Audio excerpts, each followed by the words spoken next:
सोचिए, इस देश में अगर आप दलित हैं, पिछड़े हैं, आदिवासी हैं, तो आप अपनी मान्यताओं के साथ जी नहीं सकते हैं। इस देश में लगातार सवर्ण नेता, बीजेपी के नेता या कांग्रेस के नेता, तमाम लोग अपने धर्मों को लेकर राजनीति करते हैं।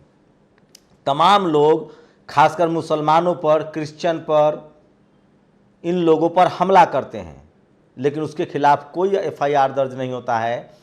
लेकिन एक दिल्ली का बहुजन नेता जो सोशल जस्टिस को मानता है, जो फूले पेरियार अम्बेडकर को मानता है, नागपुर में जो दीक्षा भूमि है, जहां बाबा साहब की मूर्ति लगी है, जिसमें साफ साफ लिखा हुआ है जो 22 प्रतिज्ञा, उसका पाठ करता है, तो उस पर बीजेपी केस कराने लगती है। नमस्कार, मैं शंभू कुमार सिंह और आप देख रहे हैं नेशनल दस्तक। 5 अक्टूबर विजयदशमी के दिन, अशोक विजयदशमी के दिन, देश भर में, हर शहर में, नागपुर से लेकर दिल्ली तक में बहुजनों ने धम्म को अपनाया, घर वापसी की। और सोचिए, इसको लेकर वहाँ राजरत्न अम्बेडकर ने 22 प्रतिज्ञाएं ली, जो बाबा साहब ने नागपुर में लिख रखा है। कानून मंत्री बनने के बाद नागपुर में 1956 में उन्होंने आज़ादी के बाद दीक्षा भूमि पर उन्होंने 22 प्रतिज्ञाएं ली थी। तो क्या बीजेपी के लोग बाबा साहब की प्रतिज्ञाओं को नहीं मानेंगे, उन प्रतिज्ञाओं को खत्म कर देंगे? उन्हीं प्रतिज्ञाओं को दोहराया गया। उसको लेकर कहा जा रहा है कि बीजेपी के दिल्ली के प्रदेश अध्यक्ष जो है आदेश गुप्ता, वो सोशल जस्टिस मंत्री राजेंद्र पाल गौतम पर केस दर्ज कराने गए थे, कंप्लेन दिया है। आप सोचिए, ये लोग तब कहां चले जाते हैं जब इस देश में दलितों पर अत्याचार हो रहा है। एनसीआरबी के आंकड़े हैं, सबसे ज्यादा शेड्यूल कास्ट के लोगों की हत्याएं हो रही इस देश में। किसी बम ब्लास्ट से ज्यादा, किसी आतंकी घटना से ज्यादा जातीय आतंकवाद में लोगों की मौत हो रही है। ये तब कहां चले जाते हैं जब इसी देश में हिंदू दलित, हिंदू पिछड़े, हिंदू आदिवासी, हिंदू किसानों के साथ अत्याचार होता है। जाट, गुर्जर, पटेल, मराठा मीडिया में नहीं है, जुडिशियरी में नहीं है, कॉलेज यूनिवर्सिटी में नहीं है, ब्यूरोक्रेसी में नहीं है। ये आपके हक अधिकार के साथ नहीं आएंगे। आपकी बहन बेटियों के साथ रेप होगा तब नहीं बोलेंगे, लेकिन जब आप इनको चुनौती देंगे, जब आप अपने विचारों को मानेंगे। सोचिए, बुद्धिस्ट बनने के क्या फायदे हैं। एशिया के दर्जनों देश बुद्धिस्ट कंट्री हैं। दुनिया भर में भारत की बुद्ध से पहचान है। प्रधानमंत्री, राष्ट्रपति खुद दुनिया के दूसरे देशों में जाते हैं तो कहते हैं कि बुद्ध की धरती से आया हूं। आरएसएस तो कहती है कि बुद्ध जो है विष्णु के अवतार हैं, और बुद्ध धर्म जो है वो विराट हिंदू धर्म में है। अब क्या आरएसएस इस बात को नहीं मानेगा? सोचिए, इन पर कंप्लेन दर्ज कराया जा रहा है। उन्होंने बाबा साहेब की 22 प्रतिज्ञाओं को माना। आप सोचिए, फूले साहब की मूर्ति लगी है, पेरियार साहब, फूले साहब को ये लोग क्या करेंगे? प्रधानमंत्री उनको बधाई देते हैं। क्या बाबा साहब की 22 प्रतिज्ञाओं को मानना अपराध है? क्या बीजेपी बाबा साहब की प्रतिज्ञाओं को नहीं मानती है? तो सवाल वही है, दंगा के समय लोग कहां जाते हैं, हमला होता है तब कहां जाते हैं?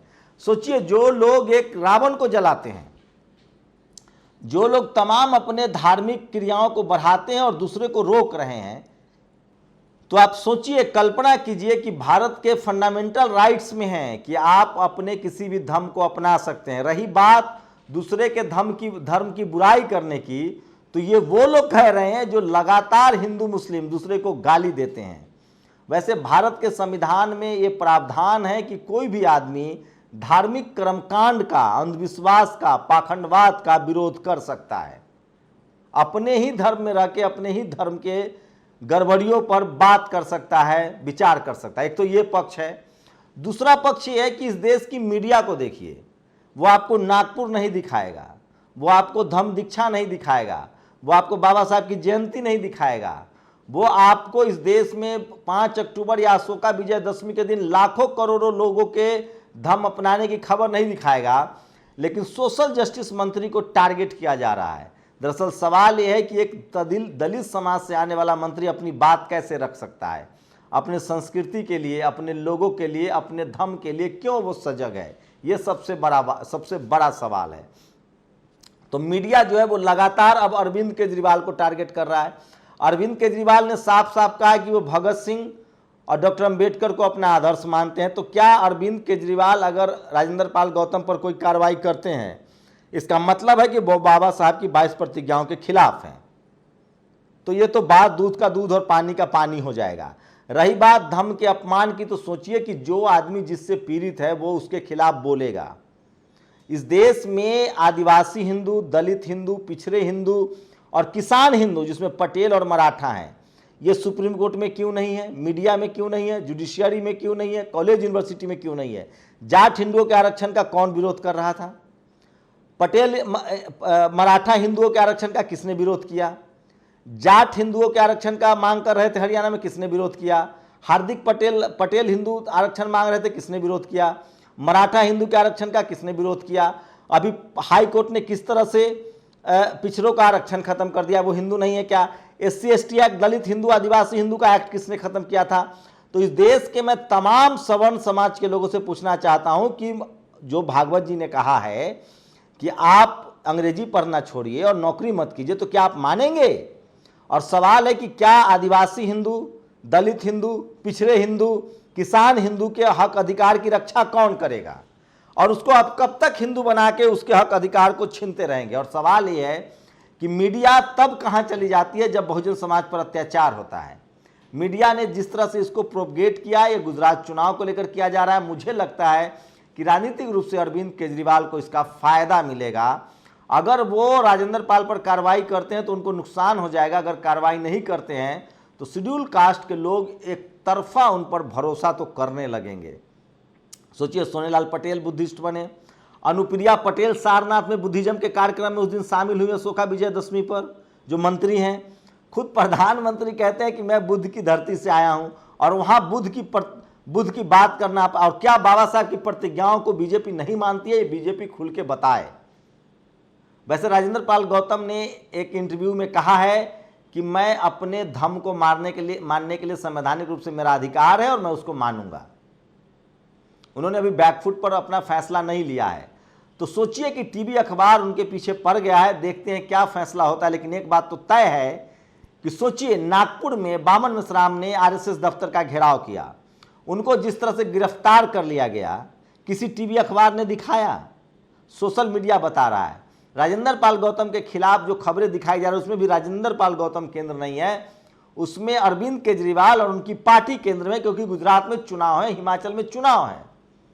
तो मुझे लगता है कि SC ST OBC माइनॉरिटी के लोग तेजी से समझने लगे हैं कि वो सिर्फ वोट देने के लिए हिंदू हैं, लेकिन जो किसान हिंदू हैं, चाहे पटेल हो, मराठा हो, जाट हो, गुर्जर हो, यादव, कुर्मी, कोयरी हो, उनको आरक्षण देने के खिलाफ कौन किस जाति के लोग हैं उनकी पहचान कीजिए, किस कम्युनिटी के लोग हैं उनकी पहचान कीजिए। आदिवासी हिंदू, दलित हिंदू, पिछड़े हिंदू के अधिकार कौन लोग छीन रहा है उसकी भी पहचान कीजिए।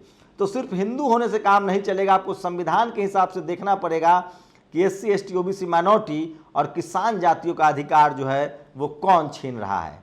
धर्म तो एक बहाना है। दरअसल इस देश में 90% लोगों के संसाधनों पर 10% लोगों का कब्जा है, जो media, judiciary, college, university, bureaucracy और बिजनेस में कब्जा जमाए हुए हैं। और वो नहीं चाहते हैं कि इस देश के 90% लोग, चाहे वो किसान हो, चाहे वो पटेल हो, मराठा हो, चाहे वो पिछड़े हो, दलित हो, आदिवासी हो, जाट हो, गुर्जर हो, उनको कोई अधिकार मिले। सवाल है कि वो सुप्रीम कोर्ट में क्यों नहीं है, मीडिया में क्यों नहीं है, जुडिशियरी में क्यों नहीं है, कॉलेज यूनिवर्सिटी में क्यों नहीं है, ब्यूरोक्रेसी में क्यों नहीं है? ये वो तमाम सवाल है जिसका जवाब इस देश की जनता ढूंढ रही है। और इसके बहकावे में ना आए, कोई किसी भी धर्म को मानने के लिए स्वतंत्र है और हर किसी को अधिकार है अपने विचारधारा को लेकर चलने का। तो क्या राजेंद्र पाल गौतम को अरविंद केजरीवाल हटा देंगे? और क्या राजेंद्र पाल गौतम को अगर हटाया जाता है तो बहुजन समाज उनका साथ देगा? क्या अरविंद केजरीवाल को फायदा होगा, नुकसान होगा? और क्या बहुजन समाज को अब वक्त आ गया है कि सम्राट अशोक की जो गौरवशाली परंपरा है, जो बुद्धिज्म है, जो धम्म है, उसके रास्ते पर चलने का वक्त आ गया है? वैसे बुद्धिस्ट कंट्री भी इस देश में दर्जनों हैं। दुनिया में भारत की पहचान बुद्ध की वजह से है, उनको बुद्ध की धरती माना जाता है। बाबा साहब ने उसी धम्म को फिर से अपनाया। और सोचिए, गुरु गोविंद सिंह साहब को आज दुनिया याद कर रही है। उन्होंने जो किताबें लिखी, जितनी उतनी ही लड़ाइयाँ लड़ी। पता कीजिएगा कि गुरु गोविंद साहब ने मुगलों से कितनी लड़ाइयाँ लड़ी और बाकी अत्याचारी राजाओं से कितनी लड़ाइयाँ लड़ी। उन्होंने जितनी किताबें लिखी हैं उससे ज़्यादा लड़ाइयाँ लड़ी हैं। तो पूरा देश गुरु गोविंद सिंह साहब को याद कर रहा है। आप अपनी प्रतिक्रिया जरूर दीजिए। शुक्रिया।